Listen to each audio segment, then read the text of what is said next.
The bridge builder. Daniel Carter had spent 30 years as an architect, designing bridges that connected cities, communities, and lives. But ironically, at 60 years old, he stood on the edge of his greatest challenge. Not a bridge of steel and concrete, but one built of forgiveness. For nearly 2 decades, he had not spoken to his only son, Michael. A single argument had fractured their bond, leaving behind years of silence.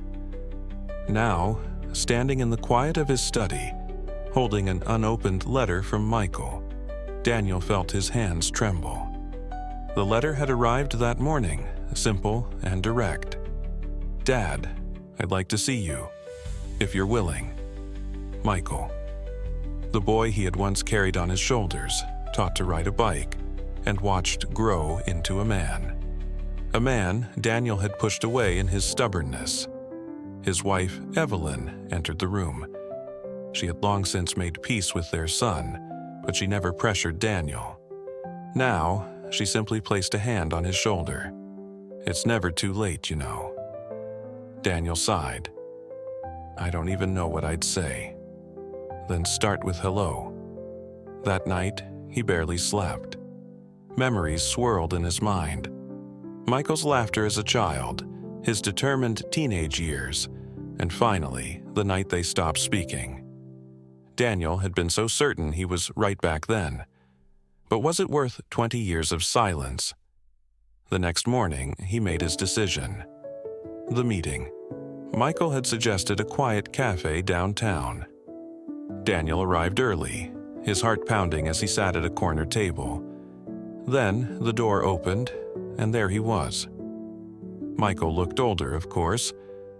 Time had left faint lines on his face, but his eyes were the same, warm, cautious, hopeful. "Dad."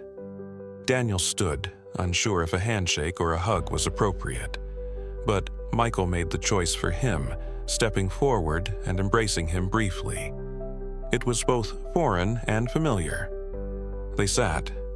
There was an awkward silence at first, both unsure how to begin. "You look well," Daniel said. Michael nodded. "So do you." Another pause. Then Michael exhaled and leaned forward. "Dad, I don't want to waste time. I don't even know if we can fix everything. But I do know that I've missed you. And I don't want to let more years go by, wondering what could have been." Daniel swallowed hard. The words felt heavy in his throat, but he forced them out. "Neither do I." The conversation started cautiously. Small talk, updates on life, work, and family. But as the minutes passed, something shifted. They laughed about old stories, shared new ones, and, for the first time in years, Daniel felt like a father again. When they finally left the cafe, Michael hesitated. "Would you like to meet your grandson?" Daniel's breath caught. "I have a grandson?" Michael smiled. "Yeah, his name is Ethan. He's 6. A lump formed in Daniel's throat. He had missed so much, but maybe there was still time. He nodded. "I'd love to." Building bridges. Weeks turned into months, and slowly, carefully, they rebuilt their relationship. Daniel met Ethan, who, to his surprise, adored building things, just like his grandfather. One afternoon, as they played with wooden blocks, Ethan asked, "Grandpa, do you build bridges?" Daniel smiled. "I used to a long time ago." Ethan thought for a moment. "You should build one again." Daniel chuckled. "You know what?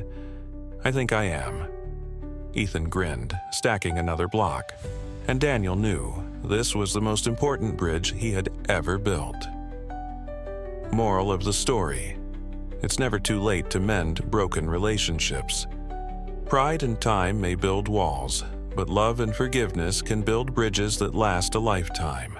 Thank you for watching, and let me know your opinion in the comments.